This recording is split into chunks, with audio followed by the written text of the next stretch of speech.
वसुधाभिरामा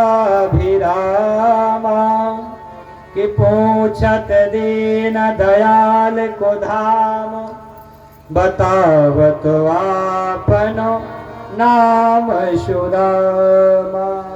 बड़ा तेजस्वी ब्राह्मण दरवाजे पर महाराज खड़ा है। ऐसा लगता है जैसे लाखों ब्रह्मर्षियों की तपस्वियों की तपस्या उसके अंदर मूर्तिमान हो गई हो। ऐसा तेजस्वी ब्राह्मण हमने जीवन में कभी नहीं देखा महाराज।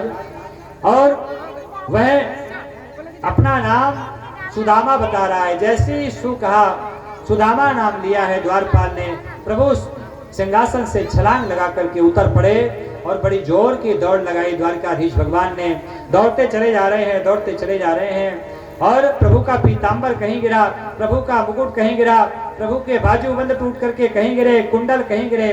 दौड़ते चले जा रहे हैं, दौड़ते चले जा रहे हैं। पादुकाएं पैरों से उतर गई दौड़ते दौड़ते। पीछे पीछे रुक्मिणी महारानी दौड़ पड़ी। मंत्री, महामंत्री, सेनापति, सारे सभासद दौड़ पड़े। क्या हुआ, क्या हुआ, क्या हुआ, क्या हुआ? अभी तक ब्रह्मा जी आए, शंकर जी आए, देवराज इंद्र आए। उनको भी 10 घंटे, 15 घंटे, 12 घंटे विश्राम करना पड़ा, इंतजार करना पड़ा, तब भगवान मिले। और ये ऐसा कौन सा अलबेला भक्त भगवान का आ गया कि जिसके लिए भगवान बेसुध होकर के छलांग लगा करके सिंहासन से दौड़े हैं। अपने शरीर का भी भान नहीं है और दौड़ते दौड़ते मेरे ठाकुर जी गए हैं। सुदामा जी महाराज को हृदय से लगा लिया है, अंक से भर लिया है। सारे के सारे द्वारिकावासी स्तब्ध होकर के खड़े हैं। मंत्री, महामंत्री टकटकी लगा करके देख रहे हैं। रुक्मिणी महारानी और रानियां देख रही हैं कि ये हो क्या रहा है, ये अजूबा क्या है। और बहुत देर तक ठाकुर जी और सुदामा जी ने एक दूसरे को कस करके पकड़ रखा। दोनों के आंखों से श्रुपात हो रहा है।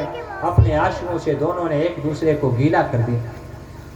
और जब तकरीबन 1 घंटा हो गया, भगवान के मन में विचार आया, दुबला पतला मेरा मित्र है, मैंने कस करके पकड़ रखा है और कहीं इसको तकलीफ ना हो रही हो।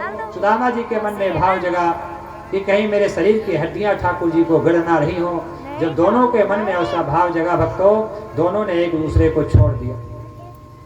ठाकुर जी लेकर के आए हैं सुदामा जी महाराज को, सिंहासन पर बैठाया है भक्तों, और इशारा किया है। तुरंत परात ठाकुर जी के चरणों में रख दी है। रुक्मिणी जी महाराज जी महारानी को इशारा किया है। गड़ुए में, सोने के गड़ुए में जल लेकर के आ गई हैं और